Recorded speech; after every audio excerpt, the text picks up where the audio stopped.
नमस्कार दोस्तों, मैं एसबिन आप सभी का स्वागत करता हूं सफलता के सारथी यूट्यूब चैनल पर। ये है हमारी वीकली करंट अफेयर्स की वीडियो सितंबर मंथ पार्ट 3। अगर आपने इसके पहले के पार्ट्स नहीं देखे हैं तो इस वीडियो के डिस्क्रिप्शन में लिंक दी हुई है, आप वहां पर जाकर उनको देख सकते हैं। इस तरह से आपके सितंबर मंथ के जो बेस्ट करंट अफेयर्स हैं वह पूरी तरह से कवर हो जाएंगे। एग्जाम के हिसाब से ही इनको कवर किया गया है। अगर आपने चैनल को सब्सक्राइब नहीं किया है तो सब्सक्राइब कर लीजिए, बेल आइकन को प्रेस कर लीजिए ताकि लेटेस्ट वीडियो की जानकारी नोटिफिकेशन की सहायता से आप तक पहुंच सके।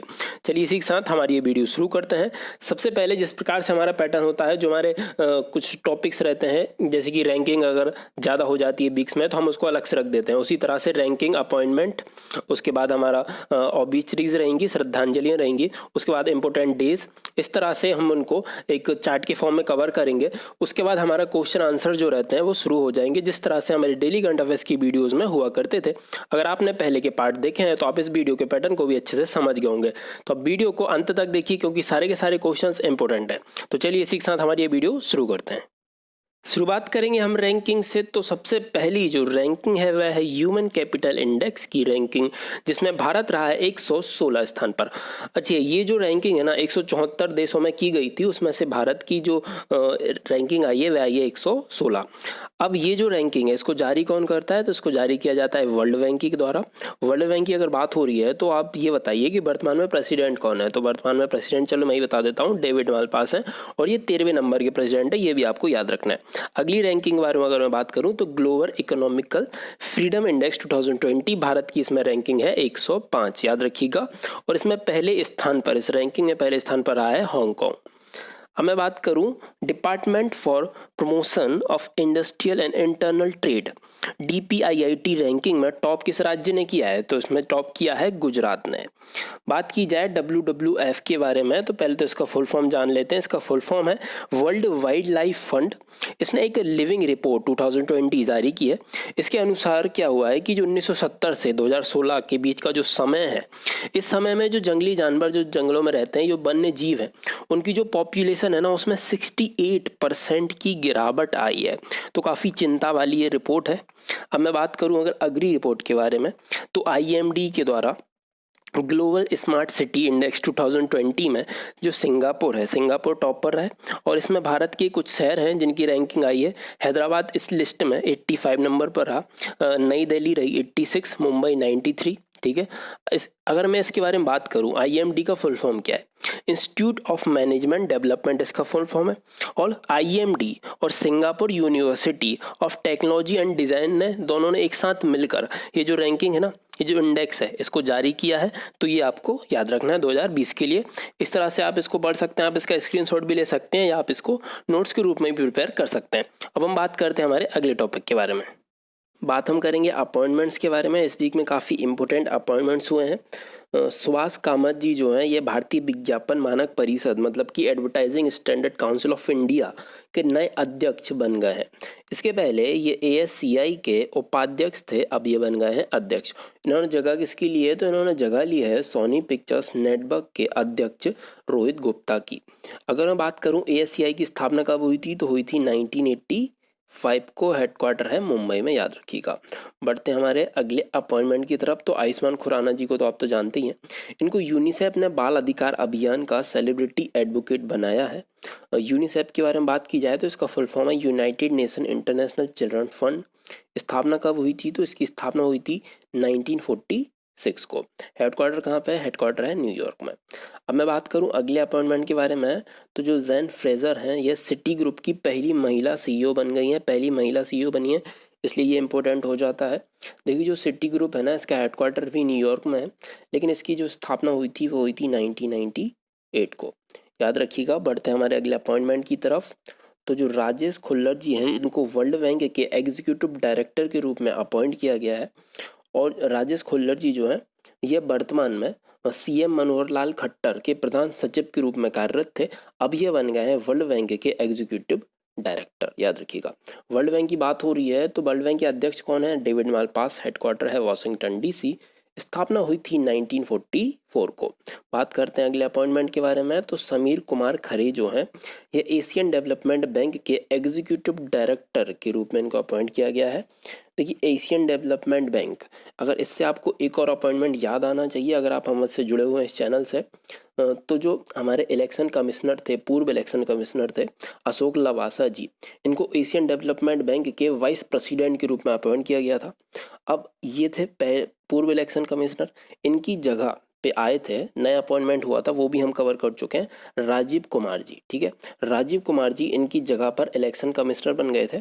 मैं आपका एक कन्फ्यूजन दूर कर देना चाहता हूँ, कभी कभी लोग हो जाते हैं कन्फ्यूज, हो सकता है आप ना हो। जो चीफ इलेक्शन कमिश्नर है वह अलग है, इलेक्शन कमिश्नर अलग है। जो इलेक्शन कमीशन होता है वह 3 मेंबर्ड बॉडी होती है, जिसमें चीफ इलेक्शन कमिश्नर होते हैं और 2 होते हैं इलेक्शन कमिश्नर। ठीक है, उनमें से वर्तमान में हाल ही में नियुक्ति हुई है राजीव कुमार की किनके स्थान पर, अशोक लवासा जी के स्थान पर, और अशोक लवासा जी बन गए हैं vice president Asian development bank के। ठीक है, अब मैं बात करता हूँ जो हमारे वर्तमान में जो एक और इलेक्शन कमिश्नर है वह कौन है, तो वह है सुशील चंद्र, याद रखिएगा। और जो हमारे चीफ इलेक्शन कमिश्नर हैं वह है सुनील अरोरा, तो उनको भी आप याद रखिएगा। बात हो रही थी एडीवी के बारे में।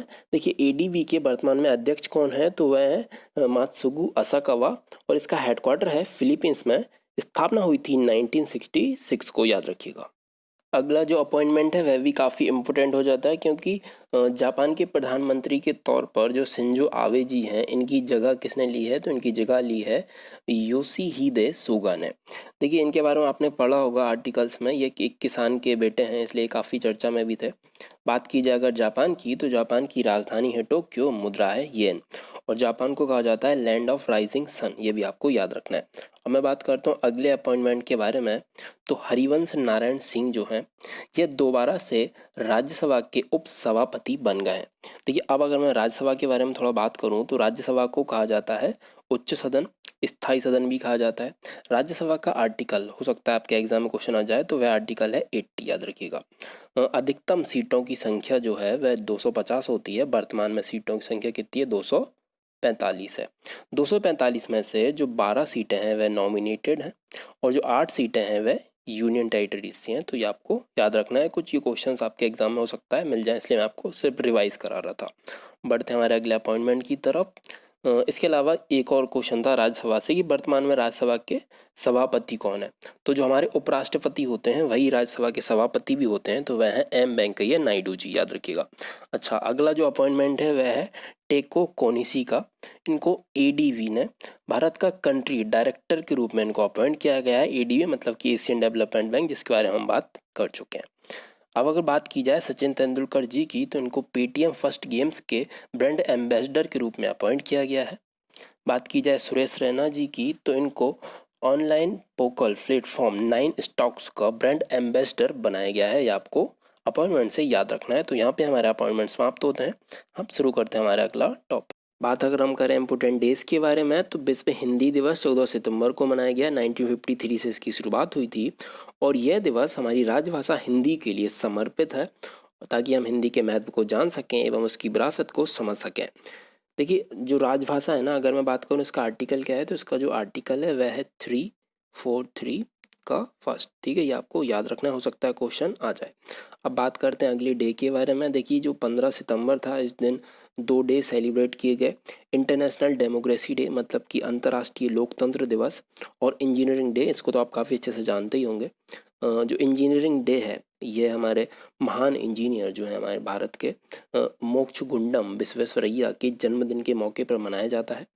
और विश्वेश्वरैया जी के बारे में बात की जाए तो 1955 में इनको भारत रत्न से सम्मानित किया गया था। ये आपको याद रखना, हो सकता है क्वेश्चन आ जाए।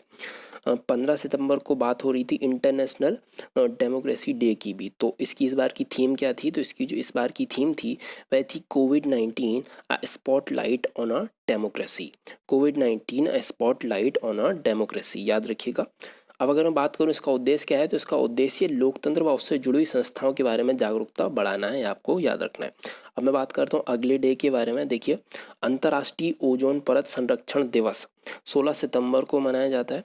आप बचपन से पढ़ रहे होंगे ओजोन परत के बारे में, ठीक है। अगर मैं इसके फॉर्मूले के बारे में बात करूँ तो O3 ओजोन का फॉर्मूला होता है, और क्लोरोफ्लोरो जो कार्बन्स रहते हैं वो इसको नुकसान पहुंचाते हैं, और ये सूर्य से आने वाली अल्ट्रावायलेट किरणों से हमारी रक्षा करती है। ये ओजोन परत के बारे में हो गया। अब ये जो डे है ये 16 सितंबर को ही क्यों मनाया जाता है? क्योंकि 16 सितंबर को ही 1987 में मॉन्ट्रियल प्रोटोकॉल जो है उसको लागू किया गया था। मॉन्ट्रियल जो है वह कहाँ पर है? वो कनाडा में, वो आपको याद रखना है। अब मैं बात करूँ इसकी थीम क्या है, ठीक है, थीम के बारे में बात की जाए तो इसकी इस बार की थीम है ozone for life 35 year of ozone layer protection, याद रखिएगा। अब मैं बात करता हूँ अगले डे के बारे में। तो विश्व रोगी दिवस जो है वो 17 सितंबर को मनाया गया। देखिए, विश्व रोगी दिवस के बारे में बात की जाए, असल में यह डे है विश्व रोगी सुरक्षा दिवस, वर्ल्ड पेशेंट सेफ्टी डे। तो ये आपको याद रखना क्योंकि कोरोना काल में इम्पोर्टेंट ये हो जाता है। 17 सितंबर को यह मनाया जाता है। इसकी इस बार की थीम क्या थी? तो इसकी जो इस बार की थीम थी वह थी health workers safety a priority for patient safety. ये आपको याद रखना है। अच्छा, ये जो पेशेंट के बारे में बात हो रही है तो क्यों ना डॉक्टर के बारे में बात की जाए। तो इंटरनेशनल डॉक्टर डे जो है वह कब मनाया जाता है? तो वह मनाया जाता है 18 अक्टूबर को। अगर मैं बात करूं इंटरनेशनल नर्स डे कब मनाया जाता है? तो वह मनाया जाता है 12 मई को। 12 मई को फ्लोरेंस नाइटिंगेल की बर्थ एनिवर्सरी पे यह मनाया जाता है, तो ये आपको याद रखना है। अब मैं बात करूं अगले डे के बारे में तो विश्व जल निगरानी दिवस मनाया गया 18 सितंबर को, और इसकी थीम क्या थी? तो इसकी थीम थी सॉल्व वाटर। बात की जाए विश्व बांस दिवस की, आप जानते होंगे बांस बैम्बू 18 सितंबर को मनाया गया, ये आपको याद रखना है। इसकी थीम क्या थी? तो इसकी थीम थी बैम्बू नाव, याद रखिएगा। इसी के साथ हमारे डे समाप्त होते हैं। अब हम बात करेंगे ऑब्ituaries के बारे में, श्रद्धांजलियों के बारे में। भारतीय शास्त्रीय नृत्य के प्रसिद्ध विद्वान कपिल बात्स्यायन का निधन हो गया। इनके बारे में बात की जाए तो यह भारतीय शास्त्रीय नृत्य की प्रसिद्ध विद्वान थी, और यह मणिपुर व कथक नृत्य में इनको प्रशिक्षण प्राप्त था। इन्होंने कई बुक्स भी लिखी थी। अगर उनके बारे में बात की जाए तो लगभग 20 के आसपास इन्होंने बुक्स लिखी थी। उसमें से एक दो बुक मैं आपको बताता हूँ, जैसे कि भारत द नाट्य शास्त्र इन्होंने लिखी थी 1996 में।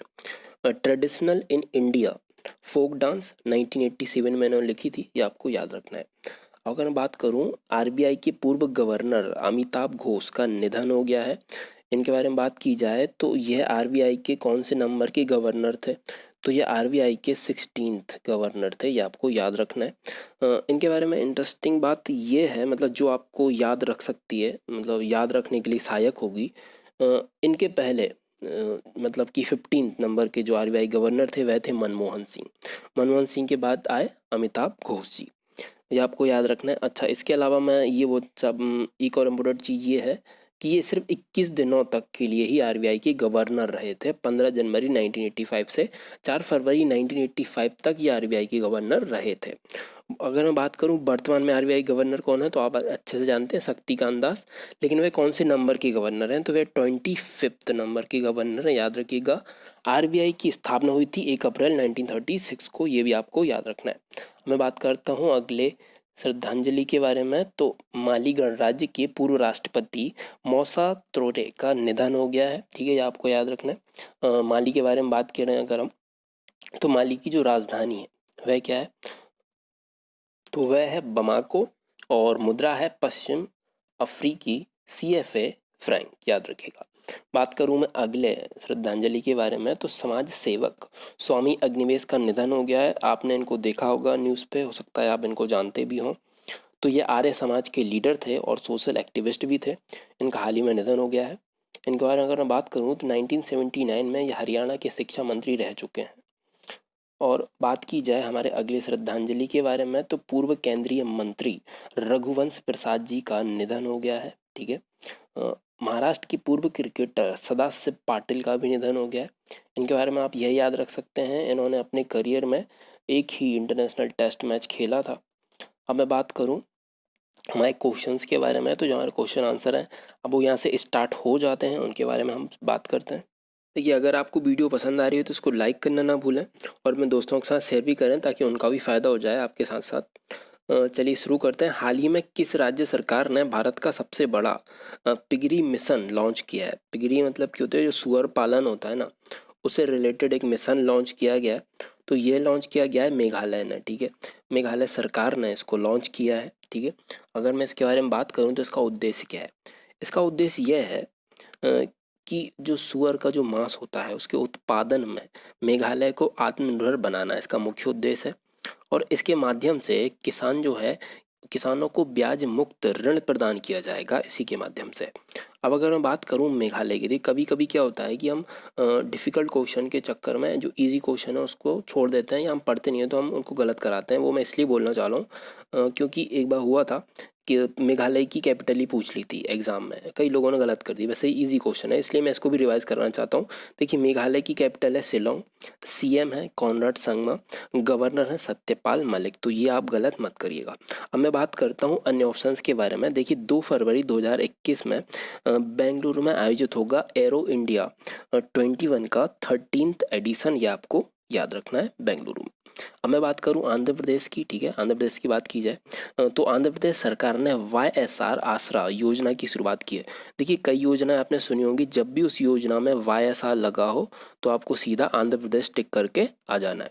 बात मैं करूं उड़ीसा के बारे में तो हाल ही में उड़ीसा ने स्वच्छता कर्मियों के लिए गरिमा योजना की शुरुआत की है। किस योजना की शुरुआत की है? गरिमा योजना की। तो आप याद रखना है। इसी के साथ हम बढ़ते हैं हमारे अगले क्वेश्चन की तरफ। हाल ही में जुडिशरी जजेस एंड एडमिनिस्ट्रेशन ऑफ जस्टिस नामक किताब किसने लिखी है? यह जो किताब है, इस किताब को लिखा गया है सुप्रीम कोर्ट की पूर्व जज आर भानुमति के द्वारा। अगर मैं बात करूं ये जो अन्य ऑप्शंस लिखे हुए इनके बारे में, देखिए ये जो सारे ऑप्शंस है ना, ये वो ऑप्शंस हैं जिनको हम कवर कर चुके हैं। अगर आप इंस्टा पे हमारे क्विज अटेंड कर रहे हैं तो वहाँ पे भी कवर किए जा चुके हैं। तो आपका एक क्विक रिवीजन हो जाएगा, या आपको याद आ रहे हो तो आप भी कमेंट में लिख के मुझे बता सकते हैं साथ साथ में। बात हम करेंगे वासुदेव परंजपे के बारे में, तो इन्होंने लिखी है क्रिकेट द्रोणा। रामचंद्र गुहा जी के बारे में बात की जाए तो उन्होंने लिखी है the commonwealth of cricket. Shri Iyer ji के बारे में बात की जाए तो उन्होंने लिखी है who painted my last red. याद रखिएगा। बढ़ते हैं हमारे अगले क्वेश्चन की तरफ। तो हाल ही में किसे कालोजी नारायण राव साहित्य पुरस्कार से सम्मानित किया गया है? इनके बारे में बात की जाए तो उनका नाम है रामचंद्र मौली। तेलंगाना के जो सीएम है के चंद्रशेखर राव, इन्होंने हाल ही में लेखक व कवि रामचंद्र मौली को कालोज नारायण राव साहित्य पुरस्कार से सम्मानित किया है। ये आपको याद रखना है। देखिए अगर बात की जाए अन्य ऑप्शंस के बारे में तो जो कला नारायण सामी हैं, यह भारतीय मूल की नर्स हैं। इन्हें सिंगापुर में प्रेसिडेंशियल अवार्ड से सम्मानित किया गया है, ठीक है।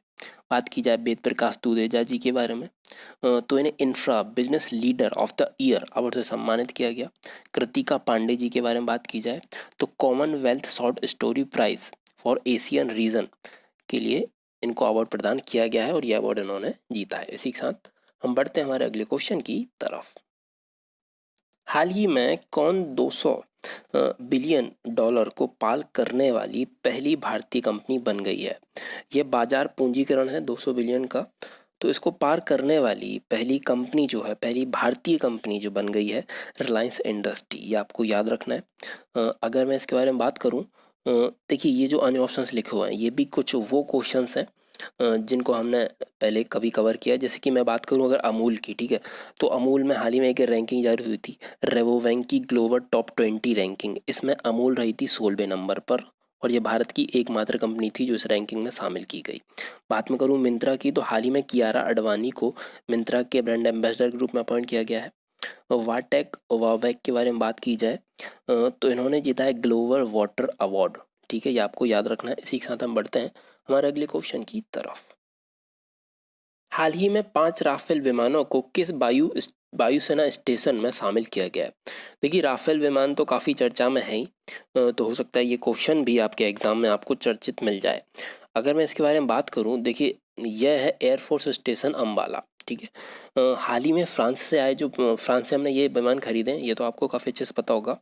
और ये जो डील थी ना, ये हुई थी 2016 में। लगभग 59,000 करोड़ रुपए इसमें दिए गए थे और समझौता हुआ था जो फ्रांस है वह भारत को 36 राफेल विमान देगा 2021 तक। तो उसमें से 5 राफेल विमान दिए जा चुके हैं और अब इनको शामिल कर लिया गया एयरफोर्स स्टेशन अम्बाला में। तो ये आपको याद रखना है। 17th स्क्वाड्रन गोल्डन एरोस का यह हिस्सा होंगे, तो यह भी आपको याद रखना है। अब मैं बात करूं जो हमारे एयरफोर्स डे है वह कब मनाया जाता है। देखिए जो एयरफोर्स डे है ना वह मनाया जाता है 8 अक्टूबर को, है ना।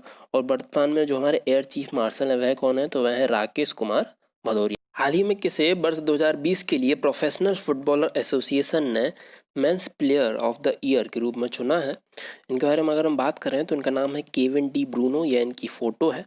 ये मैनचेस्टर सिटी के हैं, ठीक है। बात अगर हम करूँ अन्य ऑप्शंस के बारे में तो जो बेथनी इंग्लैंड है ना, ये women's footballer of the year के रूप में इनको चुना गया। बात अगर मैं करूँ लियोनेल मेसी के बारे में तो इनके बारे में तो काफ़ी कुछ है बात करने के लिए, लेकिन अभी ये चर्चा में इसलिए थे क्योंकि हाल ही में फोर्ब्स के द्वारा जारी लिस्ट में लियोनेल मेसी दुनिया के सबसे ज़्यादा कमाई करने वाले फुटबॉलर बन गए हैं। क्रिस्टियानो रोनाल्डो जी के बारे में बात करें तो इनके बारे में हम करंट अफेयर कवर कर चुके हैं, रिवाइज करते हैं। तो ये 100 इंटरनेशनल फुटबॉल गोल करने वाले दुनिया के दूसरे फुटबॉलर बन गए हैं, याद रखिएगा। बढ़ते हैं हमारे अगले क्वेश्चन की तरफ। देखिए जो अगला क्वेश्चन है इसको तो हम जो ग्रैंड पिक्स हैं यह चल रहा है, कई बार मैं इनके बारे में डिटेल में आपको बता चुका हूँ। तो फिर से ग्रैंड पिक्स हुआ टस्कन ग्रैंड पिक्स, इसको किसने जीता है, तो इसको जीता है हमारे चैंपियन लुइस हैमिल्टन ने, ठीक है। लुइस हैमिल्टन जी के बारे में बात की जाए तो ये मर्सिडीज़ गाड़ी को चलाते हैं और ये ब्रिटेन के हैं। ये क्वेश्चन भी कभी कभी आ जाते हैं। अच्छा ये इनकी इस सीज़न की 6वीं जीत है ना। इस सीज़न में सबसे पहला हुआ था ऑस्ट्रियन ग्रैंड प्रिक्स, जिसको किसने जीता था, जिसको जीता था बाल्टेरी बोटास ने। और बाल्टेरी बोटास के बारे में अगर मैं बात करूं तो ये फिनलैंड के हैं, ठीक है। और ये भी मर्सिडीज़ गाड़ी को ही चलाते हैं। बात अगर मैं करूं इसके बाद जो सारे ग्रैंड पिक्स हुए जैसे कि ब्रिटिश ग्रैंड पिक्स हुआ, स्टारियन ग्रैंड पिक्स हुआ, हंगरी ग्रैंड पिक्स हुआ, स्पेनिश ग्रैंड पिक्स हुआ, बेल्जियम ग्रैंड पिक्स हुआ, इन सबको जीता है लुइस हैमिल्टन ने, ठीक है। उसके अलावा इनके पहले हाल ही में हुआ था इटालियन ग्रैंड पिक्स, उसको किसने जीता, तो उसको जीता पियरे गैसली ने, ठीक है। वो आपको याद रखना। देखिए वाल्टेरी बोटास और पियरे गैसली ने एक एक जीते हैं, बाकी 6 जीते हैं लुइस हैमिल्टन ने, तो टोटल 8 ग्रैंड पिक्स हो चुके हैं। अगर मैं बात करूँ मैक्स वर्स्टैपन के बारे में तो जो 17th एनिवर्सरी ग्रैंड पिक्स हुआ था उसको जीता है मैक्स वर्स्टैपन ने। और मैक्स वर्स्टैपन जो है ये कहाँ के हैं, ये नीदरलैंड के हैं और ये रेड बुल गाड़ी को चलाते हैं, ये भी आपको याद रखना है। चलिए इसी के साथ हम बढ़ते हैं हमारे अगले क्वेश्चन की तरफ। हाल ही में किसने यूएस ओपन में वुमेन्स सिंगल का टाइटल जीता है। देखिए ये क्वेश्चन आ जाता है कि यूएस ओपन वुमेन्स का किसने जीता, तो इसके इस बार जीता है नाओमी ओसाका ने, जो है जापान की, और यह इनकी तीसरी ग्रैंड स्लैम खिताब है, ये आपको याद रखना। और उन्होंने हराया है बेलारूस की विक्टोरिया एजरिंका को, यहाँ पे लिखी हुई दिखेंगी आपको, इनको इन्होंने हराया है। ठीक है। अब अगर मैं बात करूँ जो नाओमी ओसाका है इनके बारे में बात की जाए, फोर्ब्स ने एक लिस्ट जारी की थी हाल ही में फीमेल्स एथलीट की सबसे ज़्यादा कमाई करने वाली, दुनिया में जो फीमेल एथलीट्स हैं जो सबसे ज़्यादा कमाई करने वाली हैं उस सूची में ये रही थी टॉप पर, ठीक है। ये आपको याद रखना है। मैं बात करता हूँ अगले क्वेश्चन के बारे में। तो हाल ही में जर्मनी अवार्ड ऑफ एक्सीलेंस 2020 द्वारा किसे लाइफ टाइम अचीवमेंट अवार्ड से सम्मानित किया गया, तो ये हैं आदित्य पुरी जी। आदित्य पुरी जी जो हैं ये HDFC बैंक के मैनेजिंग डायरेक्टर हैं, इनको ये अवार्ड दिया गया और इन्हें यह अवार्ड भारत में एक विश्व स्तरीय बैंक के निर्माण के उनके कौशल के लिए इनको सम्मानित किया गया है इस अवार्ड से। अच्छा HDFC बैंक के बारे में बात हो रही है तो HDFC बैंक की टैगलाइन क्या है, तो इसकी टैगलाइन है we understand your world. HDFC bank का हेडक्वार्टर है मुंबई में और जो HDFC बैंक के MD व CEO हैं वह कौन है, इनका भी हाल ही में अपॉइंटमेंट हुआ है, ठीक है। तो ये भी आप याद रखिएगा, शशिधर जगदीशन, हो सकता है क्वेश्चन आ जाए। अब मैं बात करूं अन्य ऑप्शंस के बारे में तो भारत की मराठी फिल्म द डिसाइपल कि वेनिस फिल्म फेस्टिवल में जीता है बेस्ट स्क्रीन प्ले अवार्ड, ठीक है। द डिसाइपल इसने क्या जीता है, इसने जीता है वेनिस फिल्म फेस्टिवल में बेस्ट स्क्रीन प्ले अवार्ड, ठीक याद रखिएगा। भारतीय पेट्रोलियम कॉरपोरेशन के बारे में बात की जाए BPCL के बारे में तो इन्होंने confederation of India industry CII पर्यावरण योजना पुरस्कार इन्होंने जीता है, ये आपको याद रखना है। इसी के साथ हम बढ़ते हैं हमारे अगले क्वेश्चन की तरफ। हाल ही में किसने एक बुक लिखी हुई है जिसका नाम है माई लाइफ इन डिज़ाइन। देखिए ये जो बुक है ना इसको रिलीज़ किया गया है गौरी खान के द्वारा। यह गौरी खान के द्वारा लिखी हुई पहली पुस्तक है और गौरी खान को तो आप जानते होंगे, शाहरुख खान की वाइफ है ये, और ये एक अच्छी खासी इंटीरियर डिज़ाइनर है, ठीक है। इनके बारे में बात की जाए तो ये जो बुक है ना इसको पेंगुइन रैंडम हाउस इंडिया के द्वारा 2021 में पब्लिश किया जाएगा, ये आपको याद रखना है। और यह एक डिज़ाइनर के रूप में अपनी यात्रा उन्होंने बताई है इस पुस्तक में। बात अगर मैं करूं अन्य ऑप्शंस के बारे में तो क्लाउड RP जो है इन्होंने एक बुक लिखी है the end of an era Indian exit debate, ये आपको याद रखना है। अब अगर मैं बात करूं जे इसीता अहमद जो है इनके बारे में बात की जाए तो उन्होंने एक बुक लिखी है Jinnah his success failure and role in history, वैसे बहुत घटिया रोल है। बात मैं करूं तो गुरमीत सिंह के बारे में बात की जाए, देखिए गुरमीत सिंह जो है इन्होंने एक बुक लॉन्च की जिसका नाम है इन्वर्टोनॉमिक्स, ठीक है, इन्वर्टोनॉमिक्स याद रखिएगा। इसी के साथ बढ़ते हैं हमारे अगले क्वेश्चन की तरफ। BWF ने Thomas cup and over cup को 2021 तक स्थगित करने की घोषणा की है।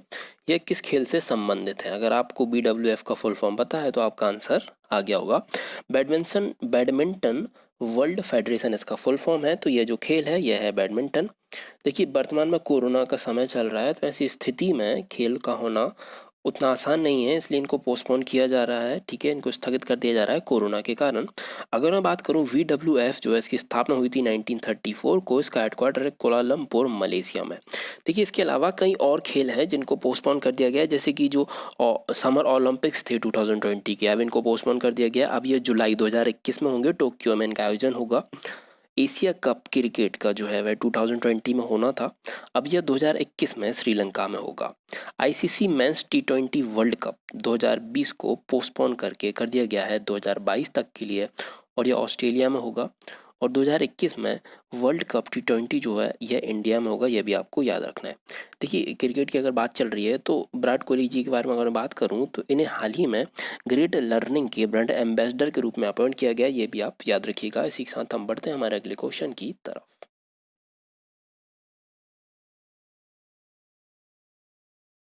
हाल ही में कौन सा एयरपोर्ट 5 स्टार कोविड-19 रेटिंग पाने वाला दुनिया का पहला एयरपोर्ट बन गया है?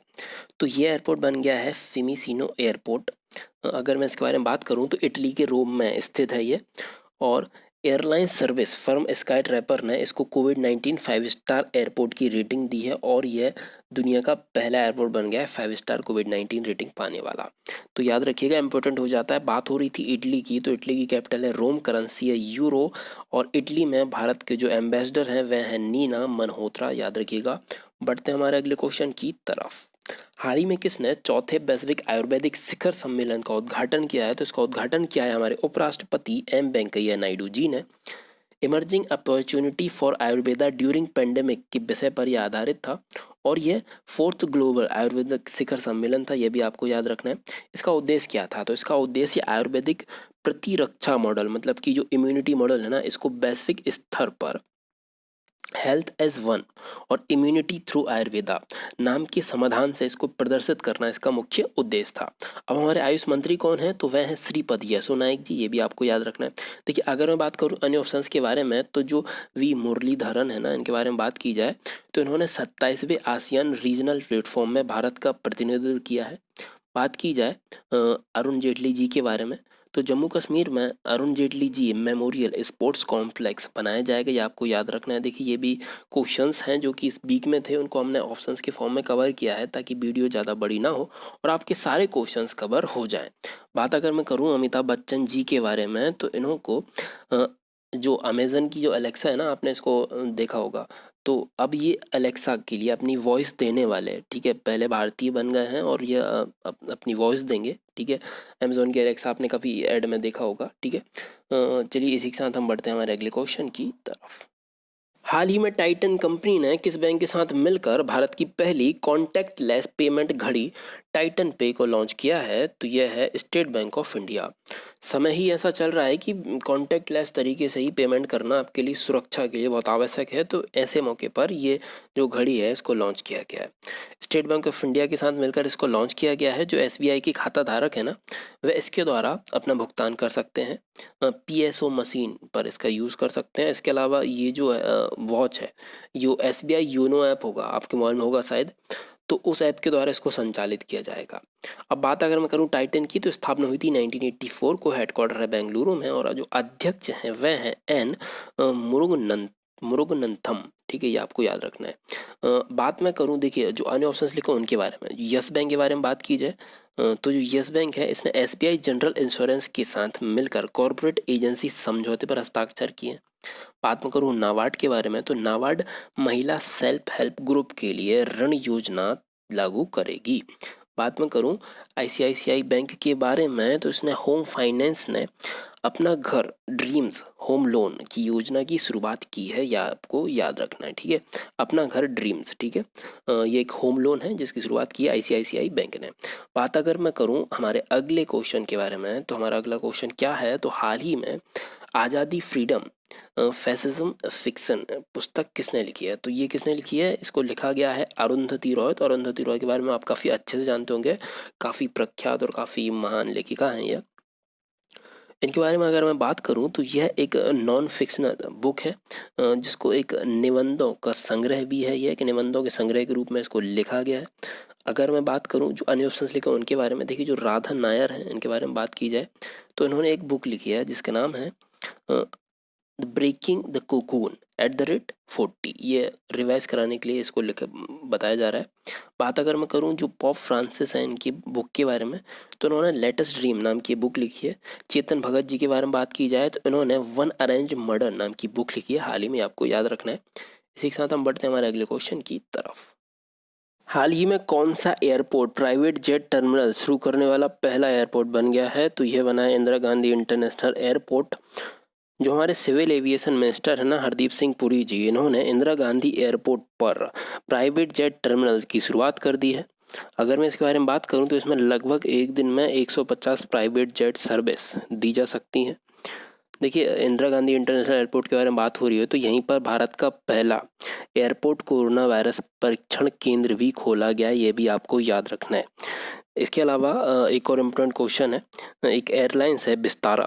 विस्तारा एयरलाइंस जो है ये अपने बोइंग 7879 ड्रीम लाइनर विमान द्वारा संचालित दिल्ली और लंदन के बीच में जो उड़ानें हैं वहाँ पर इन फ्लाइट वाईफाई कनेक्टिविटी सेवा देगी, और ये ऐसा करने वाली पहली एयरलाइन भी बन गई है, तो ये भी आपको याद रखना है। अब मैं बात करता हूँ हमारे अगले क्वेश्चन के बारे में, तो हाल ही में किसने डेटन लिटरेसी पीस प्राइज 2020 जीता है, तो इसको जीता है महान लेखिका जिनका नाम है मार्गरेट एटवुड। इन्होंने ये प्राइज़ जीता है। देखिए यह जो अवार्ड है ना, यह शांति, सामाजिक न्याय, वैश्विक समझ को बढ़ावा देने के लिए इनको दिया गया है। इनके बारे में अगर हम बात करें तो इनकी एक फेमस नोवेल है जो आप याद रख सकते हैं, द हैंडमेड्स टेल, ठीक है, ये आपको याद रखना है। इसके अलावा इन्हें 2019 में मेंस बुकर प्राइज से सम्मानित भी किया गया था, ये भी आपको याद रखना है। अगर मैं बात करूं ये जो अन्य ऑप्शंस लिखे उनके बारे में, जो रमेश पोखरियाल जी हैं ये हमारे शिक्षा मंत्री हैं, और इन्होंने 12 सदस्यों को AICTE Visvesvaraya best teacher award 2020 से सम्मानित किया है। विकास खन्ना जी के बारे में तो आप जानते होंगे, ये काफ़ी फेमस शेफ़ हैं।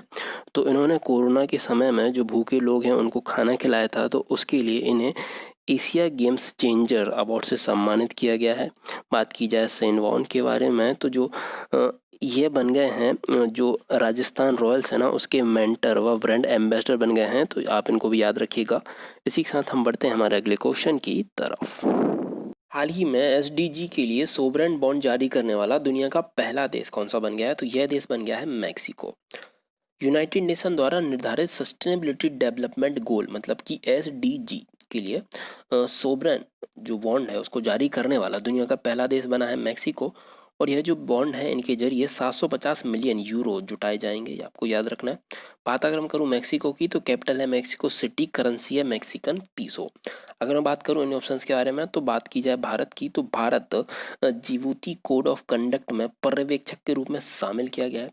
बात की जाए चाइना की, तो जो भारत है ना वह चाइना को पीछे छोड़कर यूनाइटेड नेशन के इकोनॉमिक एंड सोशल काउंसिल का सदस्य बन गया है, याद रखिएगा। इसी के साथ हम बढ़ते हैं हमारे अगले क्वेश्चन की तरफ। हाल ही में किसे हरसिमरत कौर बादल जी के इस्तीफे देने के बाद फूड प्रोसेसिंग मिनिस्ट्री का अतिरिक्त प्रभार दिया गया है। देखिए हरसिमरत कौर बादल जी के बारे में आप जानते होंगे, ये हमारी फूड प्रोसेसिंग मिनिस्टर थी, तब उन्होंने इस्तीफा दे दिया है। तो इनके स्थान पर नरेंद्र सिंह तोमर जी जो हैं, जो हमारे केंद्रीय कृषि मंत्री हैं, इनको फूड प्रोसेसिंग मिनिस्ट्री का भी अतिरिक्त प्रभार सौंप दिया गया है। अगर मैं इनके बारे में बात करूं तो ये जो इस्तीफा है ना, ये राष्ट्रपति ने आर्टिकल 75 के खंड 2 के तहत इसको मंजूरी दी है, ये आपको याद रखना है। हो सकता है ये क्वेश्चन भी इम्पोर्टेंट आ जाए को पेपर में। और उसके बाद ये फैसला ले लिया गया कि अब नरेंद्र सिंह तोमर जी जो हैं यह फूड प्रोसेसिंग मिनिस्ट्री का अतिरिक्त पदभार संभालेंगे। अच्छा, अब मैं बात करूं अन्य ऑप्शंस के बारे में, तो जो रमेश पोखरियाल निशंक है इनके बारे में बात की जाए तो ये हमारे शिक्षा मंत्री हैं और हाल ही में ह्यूमन रिसोर्स डेवलपमेंट मंत्रालय जो है इसका नाम बदल के कर दिया गया है शिक्षा मंत्रालय। ये आपको याद रखना है। नई शिक्षा नीति लागू हुई है, आपने काफ़ी अच्छे से देखा होगा। बात की जाए स्मृति ईरानी जी के बारे में तो यह ministry of textile and minister of women's and child development है, ये आपको याद रखना है। इसी के साथ हम बढ़ते हैं हमारे अगले क्वेश्चन की तरफ। हाल ही में किसने माई फैमिली माई रिस्पॉन्सिबिलिटी अभियान की शुरुआत की है? तो इसकी शुरुआत की है महाराष्ट्र सरकार ने। महाराष्ट्र के जो सीएम है उद्धव ठाकरे, उन्होंने कोरोना महामारी के प्रसार को रोकने के लिए माई फैमिली माई रिस्पॉन्सिबिलिटी नामक एक अभियान की शुरुआत की है। और यह जो अभियान है ना, ये कई स्टेप्स में, कई चरणों में इसको चलाया जाएगा। इसके तहत बीएमसी के द्वारा नागरिकों में बुखार या फिर ऑक्सीजन जो है उसकी कमी एवं कोरोना के जो लक्षण हैं उनकी जांच की जाएगी। डोर टू डोर जाकर सर्वेक्षण किया जाएगा। देखिए, इसके अलावा अगर मैं बात करूं, महाराष्ट्र की बात हो रही है तो महाराष्ट्र के गवर्नर कौन है? तो वह है भगत सिंह कोश्यारी। बात अगर मैं करूं अन्य ऑप्शंस के बारे में, देखिए कर्नाटक आपको लिखा हुआ दिख जाएगा। तो कर्नाटक सरकार ने आर्थिक का स्पंदन ऋण वितरण की शुरुआत की है। यह जो कार्यक्रम है इसकी शुरुआत की है कर्नाटक ने। बात की जाए गुजरात के बारे में तो department for promotion of industry and internal trade जो रैंकिंग है इसमें गुजरात टॉप पर आया, हम डिस्कस कर चुके हैं इसे। बात की जाए छत्तीसगढ़ की तो छत्तीसगढ़ में शुरू हुआ है कोरोना विजय रथ। ये आपको याद रखना है, क्वेश्चन है करंट अफेयर का। कोरोना विजय रथ कहाँ शुरू हुआ? तो वह शुरू हुआ छत्तीसगढ़ में, याद रखिएगा। बढ़ते हैं हमारे अगले क्वेश्चन की तरफ। हाल ही में जारी इंडिया हैप्पीनेस इंडेक्स 2020 में कौन सा राज्य टॉप पर रहा है? तो इसमें जो राज्य टॉप पर रहा है वह रहा है मिजोरम। मिजोरम जो है वह ओवरऑल टॉप पर रहा है राज्यों और केंद्र शासित प्रदेशों में टॉप पर है, जैसे कि आप यहाँ पर लिखा हुआ देख सकते हैं। अगर मैं बात करूँ बड़े राज्यों में टॉप पर कौन रहा, तो बड़े राज्यों में टॉप पर है पंजाब और छोटे राज्यों में टॉप पर है मिजोरम। केंद्र शासित प्रदेशों में टॉप पर है अंडमान निकोबार एंड द्वीप समूह। तो ये आपको याद रखना है यहाँ से। इसी के साथ हम बढ़ते हैं हमारे अगले क्वेश्चन की तरफ। हाल ही में किसने जीता है US Open men's tennis tournament 2020? तो इसको किसने जीता? ये भी काफ़ी इम्पोर्टेंट हो जाता है। तो इसको जीता है ऑस्ट्रेलिया के डोमिनिकन थिएम ने और इन्होंने हराया है अलेक्जेंडर ज़ेवरेन को। देखिए, यह इनकी पहला ग्रैंड स्लैम की जीत है, तो ये भी काफ़ी इम्पोर्टेंट हो जाता है, तो याद रखिएगा। अगर मैं बात करूँ टेनिस के एक साल में 4 ग्रैंड स्लैम होते हैं, ठीक है। ऑस्ट्रेलियन जो ग्रैंड स्लैम है जो जिसको हम बोलते हैं ऑस्ट्रेलियन ओपन, ये होता है जनवरी फरवरी में, ठीक है। और ये होता है हार्ड कोर्ट पर, मतलब कि जो रबर कोर्ट होता है ना वहाँ पर होता है। ये भी क्वेश्चन आता है, ये भी आपको याद रखिएगा। अब ये हो चुका है इस साल का, क्योंकि ये जनवरी फरवरी में होता है और ये सिडनी में इसका आयोजन हुआ था। मेंस सिंगल जो है ये किसने जीता? तो इसको जीता नोवाक जोकोविच ने, ठीक है, और ये सर्बिया के हैं। वुमेन सिंगल किसने जीता है? तो इसको जीता है सोफिया केनिन ने, ये यूएसए की, इनके बारे में आप जानते होंगे। उसके बाद क्या हुआ? तो उसके बाद हुआ फ्रेंच ओपन। फ्रेंच ओपन के बारे में अगर बात करूं तो ये होता है मार्च से अप्रैल में और ये पेरिस में इसको आयोजित किया गया और ये क्ले कोर्ट पर होता है, ठीक है, क्ले कोर्ट पर होता है, ये आपको याद रखना है। क्ले कोर्ट या फिर इसको रेड कोर्ट भी बोलते हैं। इसको पोस्टपोन कर दिया गया है कोरोना के चलते। उसके बाद अगला होता है विंबलडन, ठीक है। विंबलडन होता है जुलाई से अगस्त में और इसका आयोजन होता है लंदन में और ये होता है ग्रास कोर्ट पर, ठीक है, याद रखिएगा। और इसको भी कैंसिल कर दिया गया है कोरोना के चलते। इसके बाद जो हम बात करें यूएस ओपन की, तो ये यूएस ओपन होता है सितंबर अक्टूबर में। इसका आयोजन हुआ न्यूयॉर्क में और ये हार्ड कोर्ट पर होता है, मतलब कि रबर कोर्ट पर होता है। मेंस सिंगल के बारे में बात कर चुके हैं, फिर भी से हम बात करते हैं, जैसे कि डोमिनिकन थिएम ने इसको जीता मेंस सिंगल और वुमेन सिंगल का जीता है नाओमी ओसाका ने, जिसके बारे में भी हम बात कर चुके हैं। देखिए, इसी के साथ हमारी ये वीडियो यहीं पे समाप्त करते हैं। वीडियो अगर आपको पसंद आई है तो इसको ज़्यादा से ज़्यादा लाइक कीजिए, दोस्तों के साथ शेयर कीजिए। फिर मिलेंगे दोस्तों, जय हिंद।